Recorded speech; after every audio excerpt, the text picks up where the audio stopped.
بسم اللہ الرحمن الرحیم۔ حضور صلی اللہ علیہ وسلم کی خدمت میں ایک شخص آیا اور اس نے کہا، یا رسول اللہ صلی اللہ علیہ وسلم، میرے اندر 4 گناہ ہیں، میں ان گناہوں میں سے کون سے گناہ کو پہلے ترک کروں، پہلے کون سا گناہ چھوڑوں؟ ہم سے اگر کوئی پوچھے کہ میں 4 گناہ کرتا ہوں، ان 4 گناہوں میں سے میں کون سے گناہ کو چھوڑوں، تو ہم اس کو کیا کہیں گے؟ اس کو ماریں گے، اس کو جوتے سے ماریں گے اور کہیں گے کہ تو مجھ سے گناہوں کی اجازت چاہتا ہے، میں تجھ کو گناہ کی اجازت دوں اور یہ کہوں کہ فلاں گناہ چھوڑ دے اور باقی کی یہ 3 گناہ کرتے رہو۔ لیکن قربان جائیے جناب نبی کریم صلی اللہ علیہ وسلم پر، پیارے آقا صلی اللہ علیہ وسلم نے فرمایا، تم کیا گناہ کرتے ہو؟ گناہوں کی تفصیل تو بتلاؤ، تم کیا کیا گناہ کرتے ہو؟ اس نے کہا، یا رسول اللہ، میں زناکاری بھی کرتا ہوں، یہ بھی گناہ میرے اندر ہے، میں شراب بھی پیتا ہوں، یہ بھی گناہ میرے اندر ہے، میں چوری بھی کرتا ہوں، یہ بھی گناہ میرے اندر ہے، میں جھوٹ بھی بولتا ہوں، یہ بھی گناہ میرے اندر ہے، میرے اندر کی بدکاری کی بھی علامت پائی جاتی ہے، شراب کی بھی لعنت ہے، اور میں چوری بھی کرتا ہوں اور میں جھوٹ بھی بولتا ہوں، تو ان 4 گناہوں میں سے پہلے کون سے گناہ کو ترک کروں؟ جناب پیارے آقا صلی اللہ علیہ وسلم نے فرمایا، تم جھوٹ بولنا چھوڑ دو، مجھ سے پکا وعدہ کرو، پکا عہد کرو کہ آج سے تم کبھی جھوٹ نہیں بولو گے۔ اس کا مطلب یہ نہیں کہ جناب پیارے آقا صلی اللہ علیہ وسلم نے اس کو اس بات کی اجازت مرحمت فرمائی کہ تم بدکاری کرتے رہو، شراب پیتے رہو اور تم چوری کرتے رہو، اس کی اجازت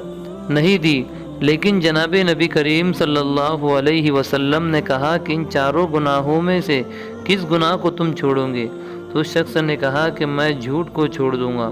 تو جناب پیارے آقا صلی اللہ علیہ وسلم نے اس کو پکڑ لیا اور کہا کہ پکا وعدہ کرو، عہد کرو، آج سے جھوٹ نہیں بولو گے۔ پکا وعدہ کر لیا، پکا وعدہ کر لیا جب نبی کریم صلی اللہ علیہ وسلم سے کہ یا رسول اللہ، میں آپ سے عہد کرتا ہوں، وعدہ کرتا ہوں کہ میں جھوٹ نہیں بولوں گا۔ حضرت صلی اللہ علیہ وسلم سے پکا وعدہ کرنے کے بعد واپس وہ آدمی جب گھر گیا، جب رات آئی، تھوڑی رات ہوئی،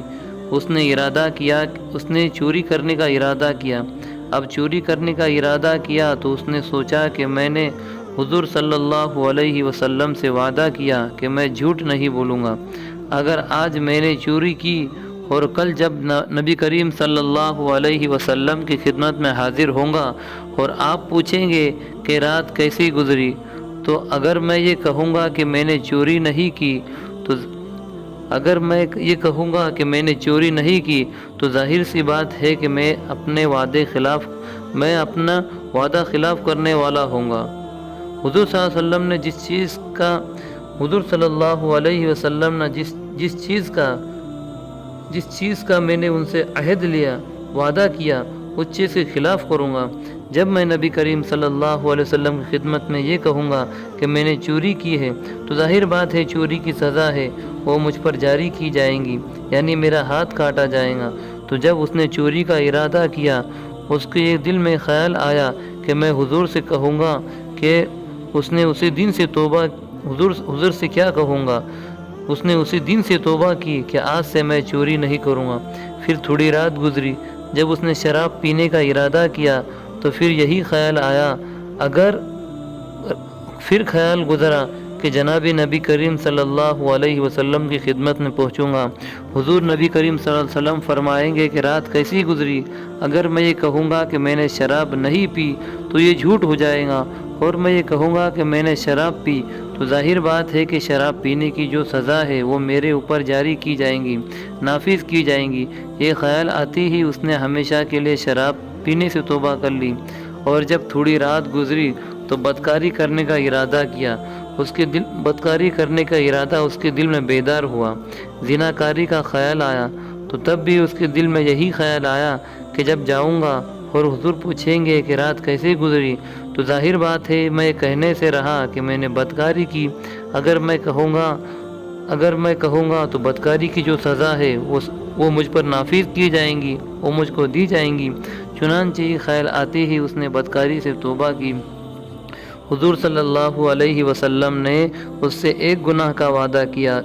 کہ تم یہ گناہ نہیں کرو گے، پکا وعدہ کرو۔ اس ایک وعدے کی وجہ سے حضور صلی اللہ علیہ وسلم نے اس کے تمام گناہوں کو چھڑوا دیا۔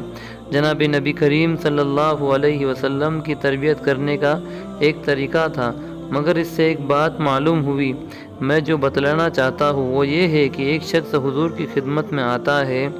اور گویا وہ یہ کہتا ہے کہ میں چوری کرتا ہوں، بدکاری کرتا ہوں، میں زنا کرتا ہوں۔ ایک تھوڑی دیر کے لیے حضور صلی اللہ علیہ وسلم نے اس کو قبول کر لیا، اگرچہ آپ کی تربیت کا ایک طریقہ تھا، ایک چیز چھڑاؤں گا تو اس کی برکت سے سارے گناہ چھوٹ جائیں گے۔ لیکن ایسا ہی کوئی آدمی حضور کی خدمت میں حاضر ہوا، اور واقعات بھی ایسے ہیں کہ وہ حاضر ہوا اور کہنے لگا، یا رسول اللہ صلی اللہ علیہ وسلم، میں آپ کے اوپر تو ایمان لاتا ہوں، میں کلمہ تو پڑھتا ہوں، لا الہ الا اللہ محمد الرسول اللہ، لیکن یا رسول اللہ میں نماز نہیں پڑھوں گا۔ حضور صلی اللہ علیہ وسلم نے فرمایا، ایسے اسلام کا، ایسے ایمان کا کوئی وعدہ نہیں جس میں نماز نہ ہو۔ نماز کے بارے میں حضور صلی اللہ علیہ وسلم نے کسی قسم کی رعایت برداشت نہیں کی، نماز کے بارے میں کوئی سودا برداشت نہیں کیا، کوئی سودا قبول نہیں کیا کہ ترک نماز کے لیے حضور صلی اللہ علیہ وسلم نے ایک سیکنڈ کے لیے کسی کو اجازت نہیں دی۔ اس سے معلوم ہوتا ہے کہ نماز کو اسلام میں کتنی اہمیت حاصل ہے۔ اللہ تعالیٰ سے دعا ہے کہ اللہ تبارک و تعالیٰ ہمیں نمازوں کا اہتمام کرنے کی توفیق عطا فرمائے اور گناہوں سے ہماری حفاظت فرمائے۔